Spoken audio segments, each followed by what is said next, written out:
So I am going to share my story about how I became an empath. And you could say in a certain way I was a narcissist. Now, I would not say that I was a narcissist from my own will because of the fact that I was an empath underneath. And I'm going to give the benefit of the doubt to any narcissist that that's a possibility for them, okay? Meaning that anyone who is a narcissist, it's very possible that they're carrying what I see, okay, and I'm going to bring this up because I think it's a good example of where to start with my story about becoming an empath. But what I see is that narcissist is a energy of the human dimension, the human animal dimension, because it's so separated off from nature. That it's not that the narcissist is so separated from nature that the narcissist thinks they lack boundaries. That's like the deepest level of what a narcissist is they lack boundaries of self. They don't know who they are, and they have an unquenchable thirst to take. For them, from their view, they don't actually see it as bad to want everything and to want everyone to bend to them and for everyone to do what they want. Um, they don't. They don't know any better. Um, when they see someone who they consider as an opportunity, they see life as a game, and that there's a player there that just came into their game that they can just use whichever way they want, as long as they can get them to, or in the cases of real dark triad narcissists, like real malignant pathological ones, I mean, because there are levels of being a narcissist as well, but those who are willing to, force someone with like actual force to do things. And that's erring on the side of like psychopath and everything. But the narcissist is highly manipulative. The way they see life, though, is that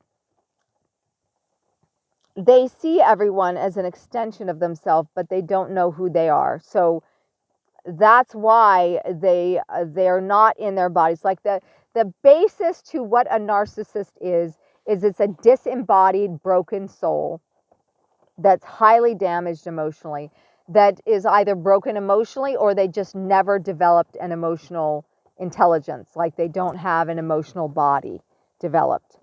So this could be created by many ways, but the way to a narcissist heals is they have to claim their body, which is how they gain an identity. It's how they're able to see that they are this human being in this form, this human form. They have this specific body. They have this specific personality. And they're not trying to steal anybody else's personality. So at the same time, like a healthy person would be hanging out with other human animals in a way that they would want to be learning from them and growing and having experiences with each other and enjoying life. And that there would be love that was present. There would be an emotional bond and connection with others. But that's also very much missing in most of the world, okay? Very much by many, many people. And that's why it is that it's a narcissistic environment that we live in, okay? And the basis to that is carnism, okay? Carnism it's a psychological term. I mean, I don't know if it's widely been adopted, but there's a whole book written about it by Dr. Melanie Joy. And I take it further than she has because as a shaman, as an empath, it's like it's a deeper than that. And Dr. Melanie Joy she's not an empath. She's not a complete empath. She has a lot of empathy, but she's not there yet. And that's the reason that I've taken it this far with her term carnism. What she coins carnism is the tendency to eat one animal and love another, like wearing the skin of a cow as leather, but loving your dog and never wanting to skin your dog, right? Eating a pig, but then like loving your cat, right? Um, Human animals, over time, they've developed a lot of these traits because of the way that they have evolved in a sense of like genetically from like monkeys and apes and that type of thing, from having had to develop a lot of intelligence to escape their enemies, their primal enemies, because and predators, because they didn't have sharp, teeth and claws and stuff like that. They didn't have a lot of means, so they had to use working together, and they also had to use strategy and protection.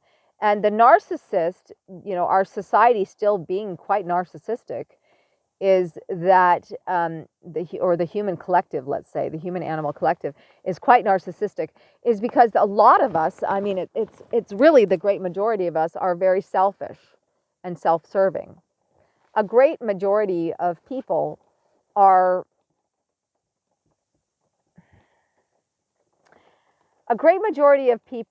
downright hateful and selfish. And I do not like to say that, because to those who would be listening to this, it might really break your heart to hear that. It might really hurt your heart, but it is the reality of the way things work here in the world and the level of evolution that people have had. There was a time back in my 20s that if I had to face this level of sadness around what the world is, I would want to smoke some marijuana or take a take a vape, a hit. I didn't need much because I was such a light person, a lightweight. But I would do that around the new moon, because we're moving into the new moon right now, and it's a very depressing time for a lot of people, especially for people who have done the wrong things during this moon cycle, who treated people bad, who, if they want you, they treat you like crap, even though they really love you underneath and they're really attracted to you, but they treat you like garbage because they think that that's the way to get you stuck with them. These are narcissistic tactics, okay? And people use them quite readily. I mean, so much so that nowadays everybody uses these narcissistic terms like as if it's just like reality, like ghosting and gaslighting. And, apparently last year, I think it was, or the year before, it might have been 2021, gaslighting was the number one used term, like, of the year, like the most Googled and this and that. Like, people use it. And so it's psychological, it's psychology. And the language of the psyche is astrology. And this takes us to the level of why it's so important to engage the spiritual with the material. This is actually where we messed up as a species. Okay, we messed up as a species when we separated from nature and we said, well, we're not going to be these poor little monkeys getting crushed and killed, and we're going to rise above it. And we're going to do it by separating ourselves from nature. And we're going to create all these structures and things that will make it so animals will just stay out. And what we didn't realize is that, and I'm just generalizing, I'm putting us in giant groups here. I'm not just saying, because there's always individuals that are always way ahead of other people on evolution scale. What we forgot as a large population is that we needed nature. That we needed, yes, protection is okay, and it's important, but how was it that the Native Americans were so protected that they lived in cloth huts, and the mountain lions didn't go and kill their children, and that there were bears and horses stayed nearby and didn't need to be corralled because they knew that they were going to get support, they're going to get, taken care of, like. And I'm not saying Native Americans are 100% correct, but I do have Native American background. I'm about a quarter or more, because from my dad's side, my tribe, from my father's side, he's half French. We're from India, and we came over the Bering Straits, the land bridge there, to cross over to upper North America, to the western states like Wyoming. And my tribe has memories and stories of being in India. So that's how I know that we're from India. Um, and I said that right at the moment of 1008. That's great. So 1008, because that's symbolic of India. It's 108, that number, and 1008. They're all connected. This is the universal number for Om, for the sound of the universe. The sound of the universe is Om. So that's why I say the Native American in North America doesn't fully have it. It's really in India where they're the ancient culture of harmlessness, of ahimsa, where people were able to transcend based on the mind becoming stronger than the fear within the body, the reptilian brain, the back of the head, the stem of the brain that's connected to all the memories of being oppressed and murdered in all these sorts of ways by different predators over time. That's all in the DNA, and it's in the brain. It's inherited from ancestor to ancestor, from generation to generation. And although we are making progress and we keep going forward as a species, we try with each generation to do better than the last. The love that I used to have to use ganja to reach at times, I would dance like crazy. I was a background as a dancer, and I still dance, and I love dance, and it's the way that I free myself. It's the way to free yourself of evil spirits, actually, is to dance. It is the way of an empath, is to dance. It's the way we free ourselves. And even then, what I would do is about once a month, because I think towards the very end of my bout of using marijuana, back in my early 20s, my 23rd birthday, I had my first marijuana joint with my friend from London visiting, Simeon. And I was in the highest floor of this building, or a very high floor in Manhattan. And I had this big, huge party for my 23rd birthday. It was amazing. And belly dancers, and I mean, it was amazing. It was a gorgeous time. And I had been such a prude, all the way through school to college. I would never smoke or drink or anything like that. I was very, very serious about my studies and about not being like the people that I saw, that were usually my bullies, were the ones who did things like that, the people who didn't like me. I was like, I don't want to be like that. And during that time, so from 23 until like 29, 30 or so, because those were the years that like I used it more often in the beginning, and then as I got out of my head, because there was so much that I had been so much in my head, but I was doing spiritual practices too, and I had been doing yoga since I was 15, so it's not like I was needing it the way other people do. But it would be so great around the new moon, when it was just like the world is such a disaster, like people are so hateful, to and I didn't escape it. I couldn't escape it from using marijuana. For me, it wasn't that way. It was more like, okay, I'm accepting how much jealousy people have towards me. I mean, I would feel all the hatred just being like, just poured onto me. And it was all coming at me. And I was like, okay, I released this. I would feel it. It would pour through me. And most of the time, I would dance. And I would just dance and dance and dance, and I would just be gone, like the high priestess, like the true high priestess that I've been given, that archetype very strongly, as well as the empress, my two polarities of my being, very strong. And then I have other aspects too, but like those are my two very strong polarities in my life, north south node.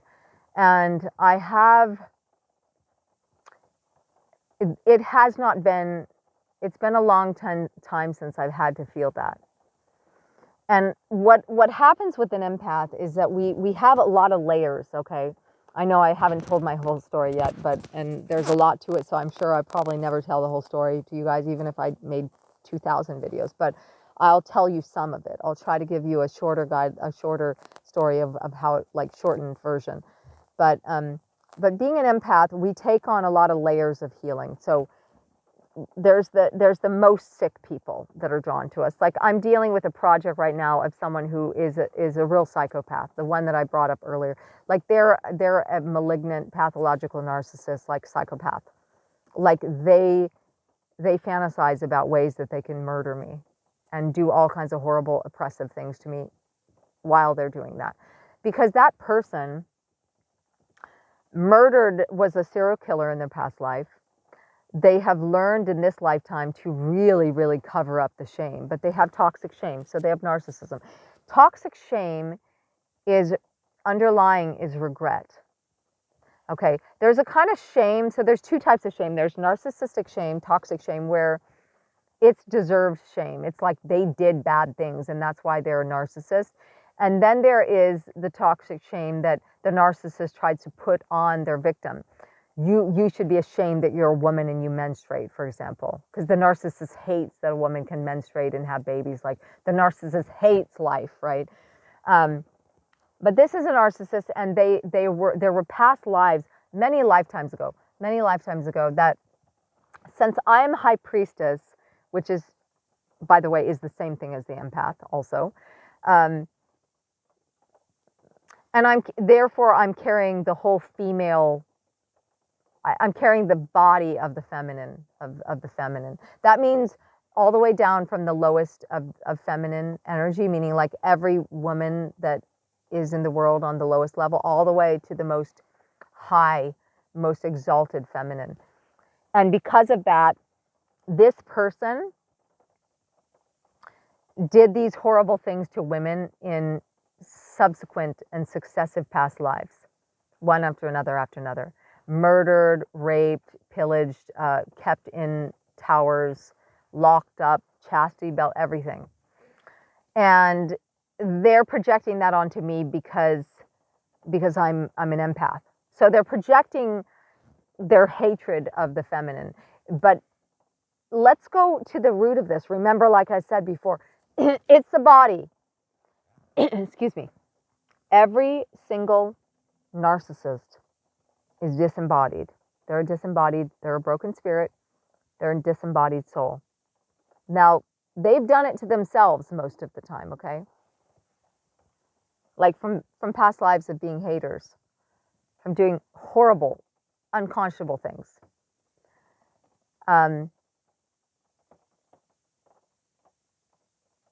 So I had the spirit of empath deep inside, which was my great desire to heal. And I had been born into a world where it is a world of narcissism. I had been brought into a world of narcissism where people will complain about being victims, but then they'll go and eat a chicken. A chicken that has been murdered, has usually had a life of torture. Even chickens around me now, where people keep chickens in one of the most conscious places on earth, those chickens fight, they don't separate them. Sometimes they'll kill a chicken because they don't get that rooster was trying to do something, and they just outright kill him and cook him up. They don't look closely enough to see the dynamics between those chickens. They don't separate the ones off who are fighting, and especially those who are being bullied, to protect them.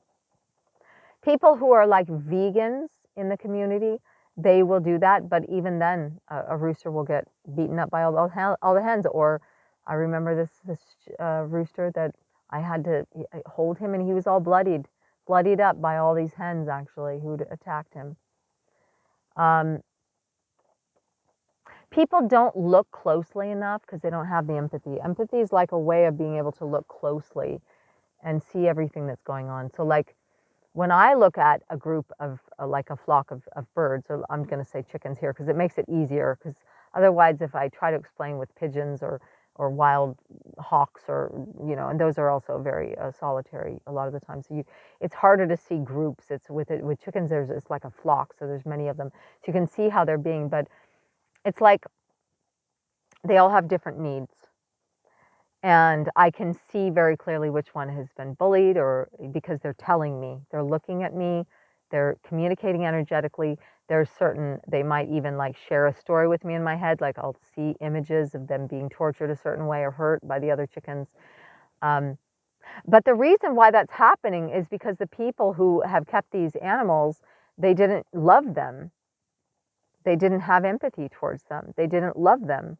So instead of holding them when they're chicks, I mean, yes, kids will hold chicks and then they're bored with them. And, you know, it's not the same thing as every single day you're holding them. Every single day you're giving them some love. Every single day you're protecting them and feeding them. Every day you're aware, and throughout the day, let me add, you're aware of their dynamics that are happening between them. You understand why certain things are happening. And that's really important because they're living their lives right alongside of us.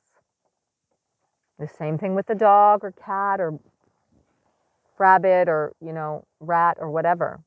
Pets, we call them. They have their own life. I know that might sound very, very like revolutionary to say that. They have their own scope and their own desires. Like, it breaks my heart to no end that I have a hen right now who really wants a family. And I have to consider how to get her babies without breaking her in with a rooster because she can't stand that. Like, she'll fight them. She'll run away. But she wants a family so bad. And I don't want to go and support someone who's making money off of them because that would also be against the empath. See, being an empath, every single little thing is scrutinized because we're having a connection with higher power, with God, like all the time. Having a communication with God at all times. God, Mother Nature, Great Spirit, like whatever name you want to give that force, there's this communication happening. It's sometimes more difficult to have that communication when we're surrounded by concrete, like in Manhattan, or surrounded around a lot of shallow, unhealthy, arrogant, condescending, narcissistic people. But the basis to a healthy world is that more and more people open their hearts and become empathic. I won't say, yes, ultimately we all need to become empaths in order for the world to heal. But more empathy is really important, especially when you look at the disease rates, when you look at what disease is and you look at how people have a very serious problem with disease, okay? Disease, it comes from lack of empathy. Every single healing power ability is connected with its source, which is love. Love itself is what heals, not hatred. And yet, when someone has so many blockages in their body to love, love looks like hate to them. That is the narcissist. The narcissist has to move on a lot because they don't want anybody to see what they're doing. They have to move from person to person if they stay in one place because they want to make sure that, like, they go through people like a lot because they don't want anyone to catch on to their game. The empath is always moving from person to person because people aren't willing. Like, the first thing that happens when I start to associate with someone, they're being tested right away by Great Spirit. They're being tested on whether they're going to be honest with me, whether they want to heal, whether we're going to heal together, whether we're going to take the steps to make the world a more beautiful place together. And that's with every single person that I meet, including landlords, people that I rent office space from, people that I rent a stage from, or whatever it is, a venue. Those people, there's a contract there, and I have to deal with the levels of narcissism they have. And they are then tested to see if I'm allowed by Great Spirit to work with them. And Great Spirit will knock them down, even though They appear to be growing in some fashion. Maybe they have a big YouTube channel or something. But that is not the same. See, Great Spirit will allow someone who's shallow or fake to get lots and lots of subscribers. But remember, this is because there's so much darkness in the world. Most people are very dark.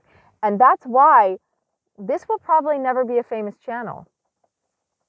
The things that I put out into the world as an empath, eventually they're adopted slowly. And there's been a lot of change. I mean, people have really, there's been a lot of change in the time that I've been alive in this human body, you know, around half a century or so. Like, but especially lately. And it has been growing, and it's the quickening in a lot of ways. But I'm driving that as an empath. Like, I'm driving that chariot. And that's how much responsibility I have to drive that chariot, to move it in the right direction for humanity to grow. And that's very difficult, people. Okay. My viewers, my listeners, I mean, that's very difficult because the heart is not open for most of humanity. And that's the reason why humanity is separated from nature.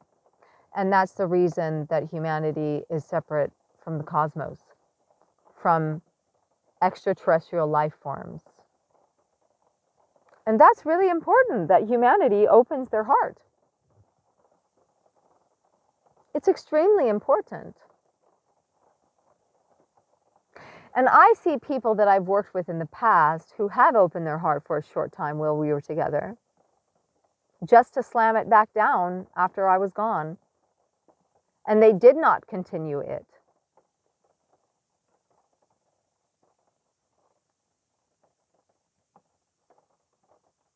And that's very difficult as well, because that shows that that person was too reliant on me. And I've looked at how, as an empath, to deal with the heavy, meaty, I mean, hateful, and it's hateful. It's aggressive. It's aggressive. But nobody wants to hear this. They want me to say, sun shines rainbows, oh, drink a beer, oh, get over it. I mean, people are starting to want to know the truth, but there are still very few people. And I try to look on the bright side. I try to see, oh, look at all these channels of these people talking about these things that have never been talked about before. Or if they have, it's been very sporadic and very limited. And that there's actual like 10, 20, sometimes up to 100,000 even views on those. But even those channels, they don't have the complete picture. They're close, and there are, I mean, it seems like if you put them all together, yes, you'd be very close. And I'm not competing with anyone here with this channel. You know, I just want to make sure that people understand what an empath is. In fact, I've actually, you know, back to my story here, actually. I'll do that. I was brought into a world of hatred. I had my eyes wide open as soon as I was born. I was surrounded by people. The sun lit up from weeks of rain and lit my face up, and I was named. I'm not going to tell anybody that name right now on here, because there will be a lot of people who will know if they listen. But it has something to do with light, and I knew what I was here for. Like, I knew. And I knew I was surrounded by darkness. If people could only see from the empath's view, this is one of the core reasons I started this channel. As I was like, back in 2020 was when I started. I think it was 2020. I thought, you know, I really need to help people to understand what the empath, how we view the world, because it's not the same as how they're viewing it. Like when someone says something, like I am constantly guarding myself. Like, I don't know how a huge amount of my time is like wasted being vigilant to keep people from hurting me, because there's so much damaging energy out there. Like right now, I'm out in nature inside of my car. It's raining, so inside of my car. But just because I'm not around people, I'm able to feel at peace because my energy is peaceful. Because those who I'm around, my little animals and animals that live out here, we're at peace. We're at peace with ourselves.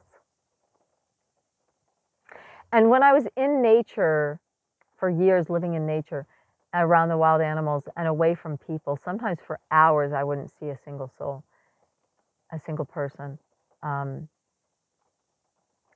We were very close, and animals don't do what humans think they do when they're not being watched by humans. That's another thing that humans do to empaths, including myself.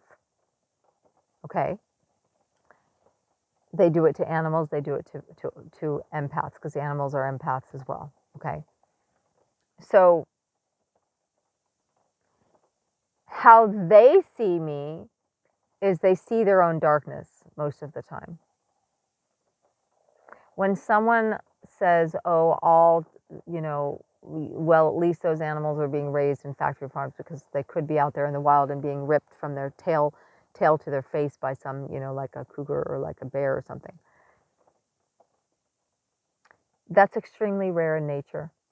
Humans see it because they see it on TV, they see it on a video. Guess who's behind the video? Who took that video?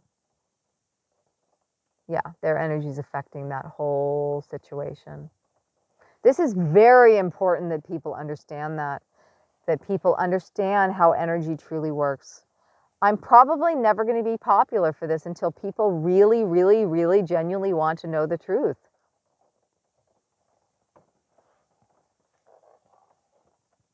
Because what they project out on me, they don't see them, they don't see me. Most people do not see me because that I am an empath. They don't see me. And it's very lonely around human animals because of that. It's very lonely.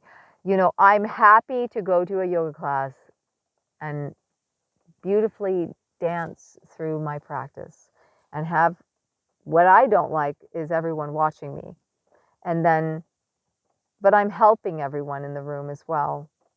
But having everyone watch me and then having people be like,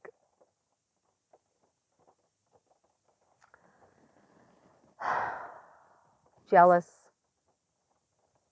I mean, just the fact that they choose that, from my view as an empath, like, why? Like, I'm seeing them as they are, which means that I don't see them. When I see a human body, I can see, yes, whether they abuse themselves, how much abuse they've gone through, what someone else might have abused them that led to them being self-abusive. All that stuff I see. But what they see in me is their own jealousy at like wanting to be me, but hating me for being me. See, for the empath, it's a very lonely world. It is around people. It's wonderful when I can get an opportunity to be around good, decent people. I mean, wow, I feed off of that. But the only thing is I'm never allowed to stay. Because as an empath, God is always sending me from place to place to help. And it's not like I like it because I want to. There's a part of me, because we all want to cling. But since I've given myself over to Great Spirit, when it's time to go, it's time to go. The same with relationships with someone who, like, I have people always tugging on my energy, like they're like children, like mom, mom, tugging on my energy. They're adults that never healed their inner child, and they're incredibly dangerous to society. Like they could go and shoot up a school or something, if they had a bad night. That's how close these people are to popping off that I see on a regular basis. And they don't see me. It might take some people a little while to see me. It might take them a little while to see me if they're really, really observant. After a year or two, if they're willing to do the work. See, this is how I get people to see me, so that they can see God in creation. And it's very important, because it's why it is that I bring people on these adventures with me. Like, so I was talking about the layers of what an empath like has going on. So we have like the deepest layer, which is like a project with someone who's really like a psychopath, or someone who's really, really ready. They're about to die. They're so sick. And then different layers to to being very close to certain people, where we're working together, to a very loving relationship with someone who, it's not as loving as it could be, but there is love there. And there's someone that's more on the higher spectrum of empathy, like I have right now, who's like my lover, and it's a newly budding lover. After spending almost 5 years celibate, because I was after my last lover. So yeah, younger years of my youth, with, lots and lots of abuse from different people. I was not fed the food I was meant to eat as an empath, because empaths, we barely eat, and when we do, we eat raw vegan food. So living food, the original food of the Essenes, which is the empaths. It's the way that all humans were meant to eat, but we generally don't eat that way. And I haven't eaten for a month, like a whole meal. It might be even longer than that. It's been so long, I don't even remember, actually. And I've even had my moon cycle and done all of this has gone on while I haven't barely eaten. And what I mean by that is I might have a couple tastes of a sauce or something, a couple tiny like pieces of dried mango or something, like that's really my life. Because of how much my energy is needed right now on the planet to wake people up. And when I was younger, it was similar. Like when I was very young, when I had some control, and then my parents went through a phase where they kind of made me eat certain foods, and it really damaged me as an empath. So I was much more sensitive to what I put in my body. That's what made me different than my family members, because I was so sensitive. And then, or people that I grew up around too, that just ate like whatever, you know. And so like I was always called like, you're eating like a bird kind of thing. But I wanted to be out in nature. I wanted to be with the animals. I was always like that growing up. And I also knew that it was wrong to eat animals. So when I changed my diet, it was around age 11, when I started just eating like macaroni and cheese. Not great food, of course not. When we had moved away from living more in the wilderness and stuff like that, I started towards, eating just, sandwiches made with cheese and mustard, but not anything made with, not adding any meat. And I started moving away from eating any animal products. And that was a big part of becoming an empath, because like I would say that's 99% of the problem. Okay. Like maybe even 99.9, because we have to remove the pain from our body to be an empath. We have to heal. And we can't be supporting anything that causes harm if we want to be harmless. It's just not possible.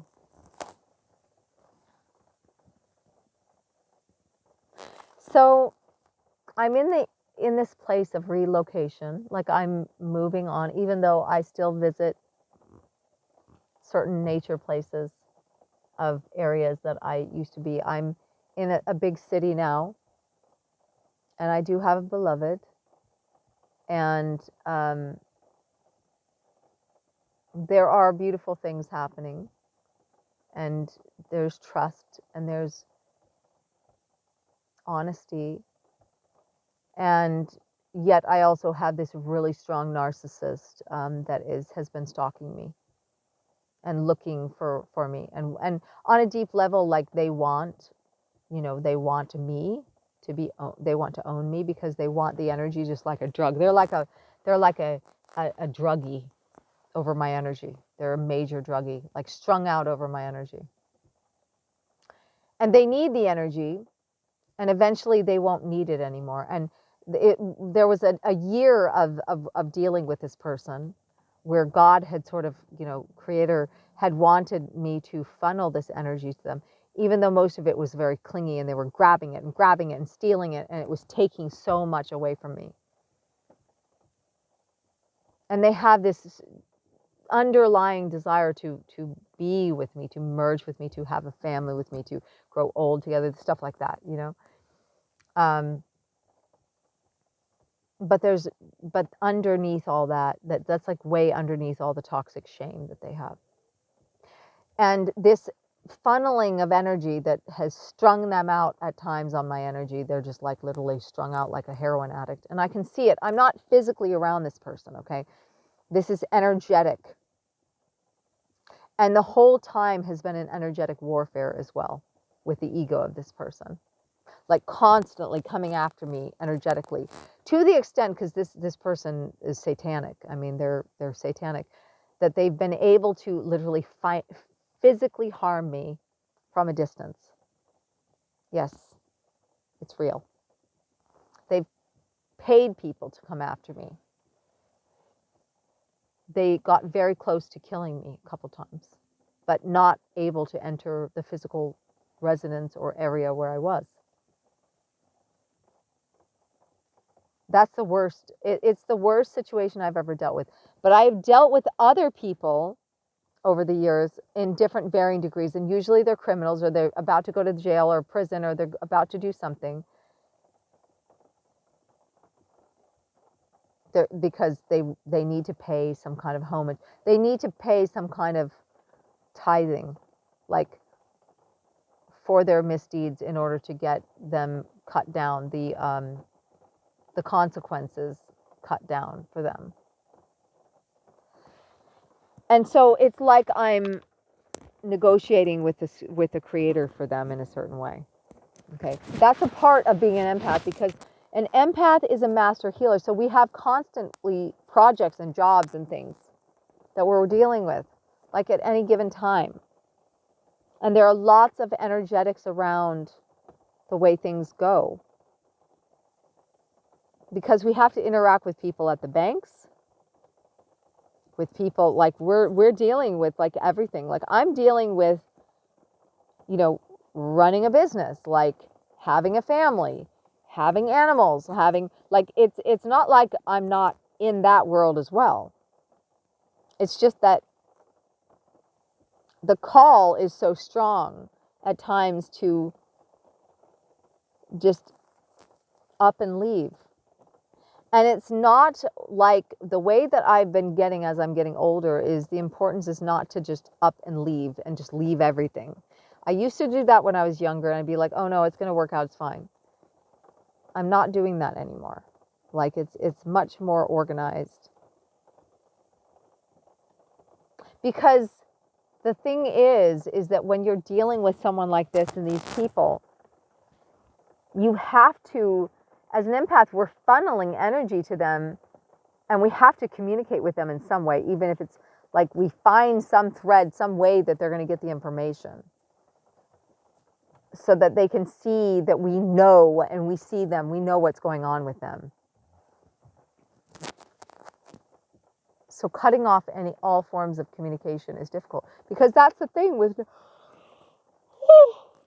with no contact, is that yes, it helps some,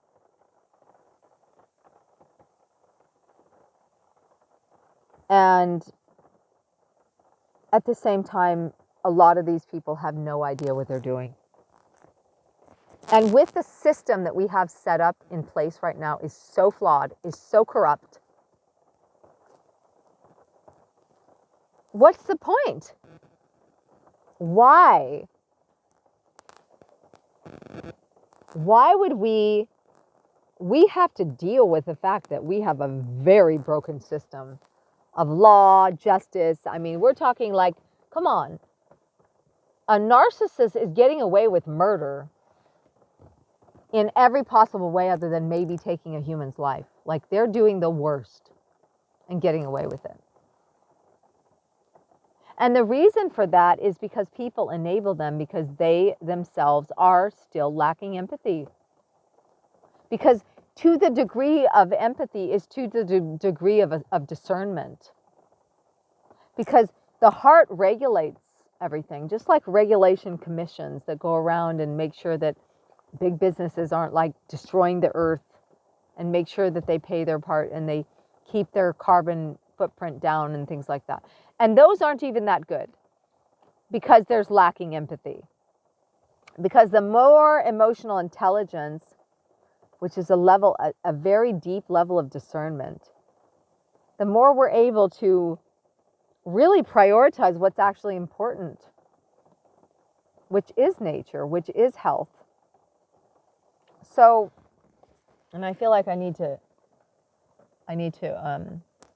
end this soon because I'm getting tired.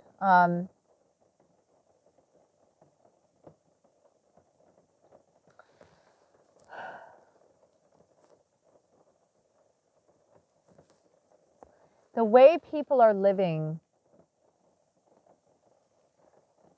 there's a huge amount of scarcity thinking, especially around the new moon, by the way, and now coming up on a solar eclipse, and now with Mercury retrograde. It's like it's compounded.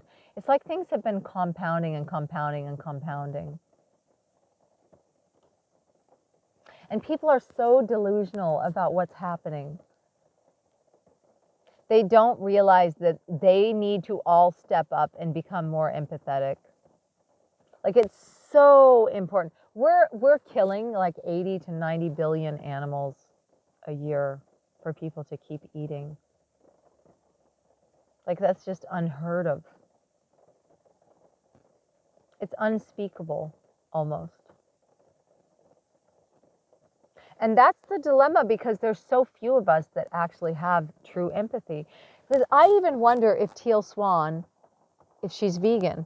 You know, who is, like, I've heard Marianne Williamson, I heard her speak, and she still eats fish. But she talks about equality. Like, how can you have equality if you're not vegan? At least, because vegan is like the neutral place. It's like you're standing in the middle and saying, okay, I'm just not going to kill them. I'm not going to harm them. It's not saying I'm going to go out and help them. It's not saying I'm going to protect them. I'm going to help people to understand that they are superior to us in many, many ways. But the most important way that animals are superior to humans is that they don't destroy the earth, their own environment. They don't destroy their own environment. When the chickens, you know, are out there working in the fields and stuff, and like eating and scratching and stuff, they actually are. They're taking care of the land. Their feces is so clean and so good for the environment. It's literally populating healthy bacteria into the soil. So it's like every animal has its place, and it's part of what takes care of the earth and keeps the whole earth organism running. And yet humans are like this parasite, you know, destroying most of the earth.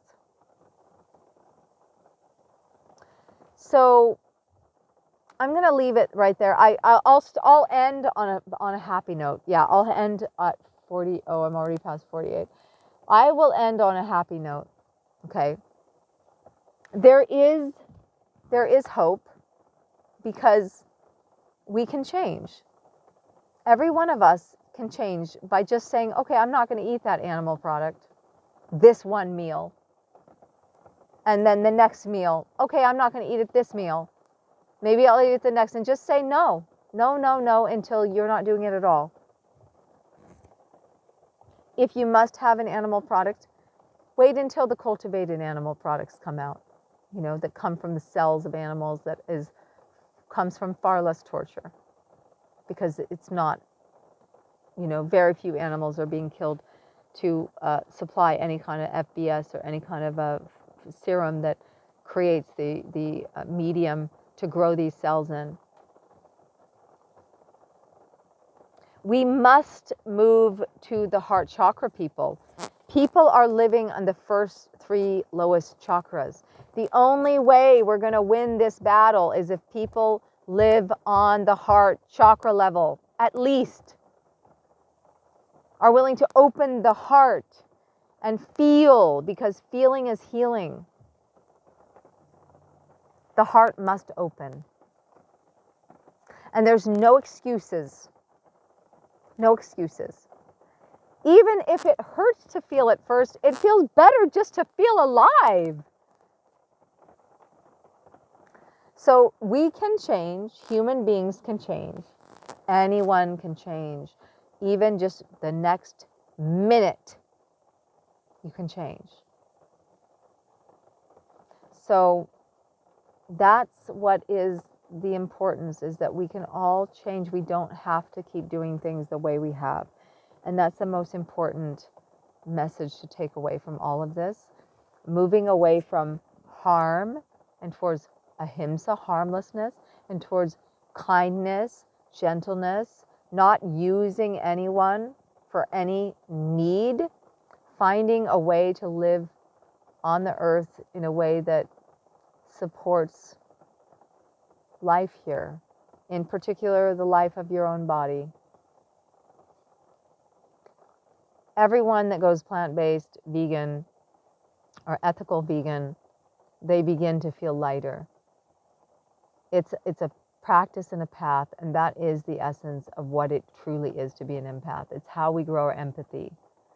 So you may think that I'm giving you all these stories, but it always comes down to the same thing. It's an action. That action is coming from a place of harmlessness, not wanting to harm other beings. So that is how we also remove inflammation from our body and harm from our body, which is dis-ease. And we become more light and we become more alive. And we have to get used to that. If we've been in darkness for a long time, we don't know what it feels like to have that kind of light. Well, then it's okay. We have to get used to it.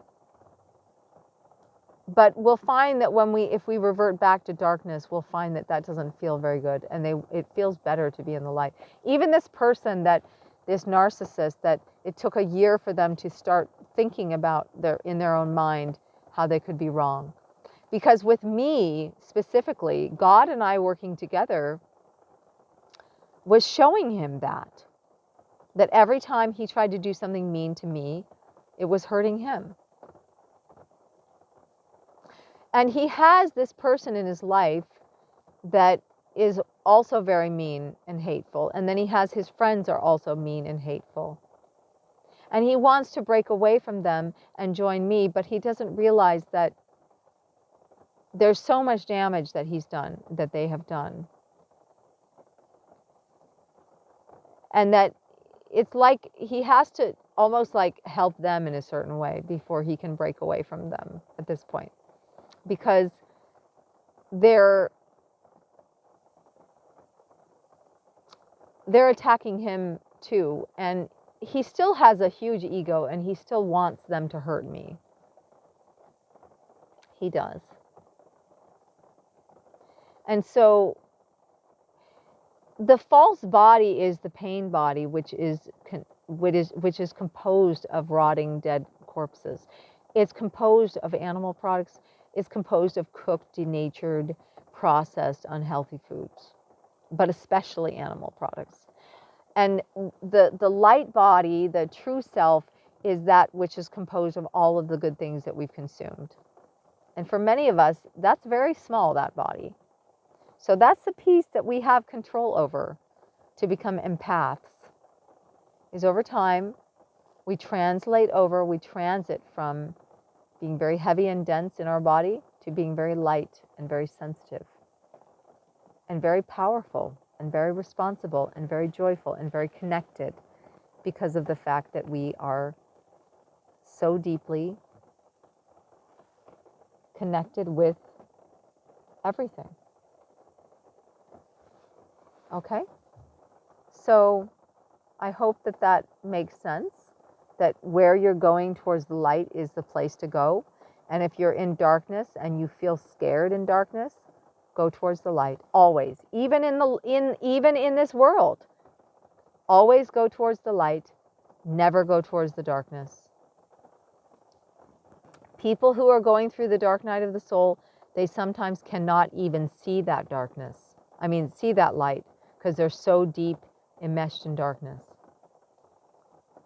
In that place, you continue to cultivate your light. You're looking for the light in that darkness.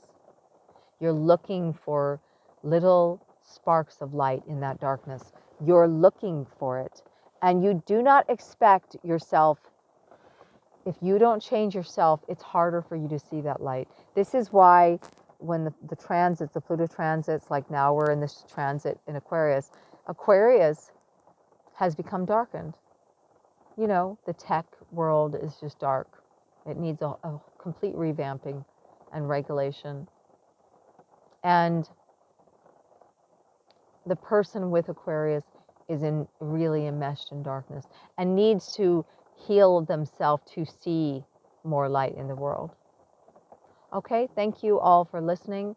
Leave a comment below or like, subscribe. We don't have a Patreon yet set up, but I want you all to know that these messages of what it is to be an empath are really, really important for the collective to know about, because there's a lot of misinformation out there about what it is.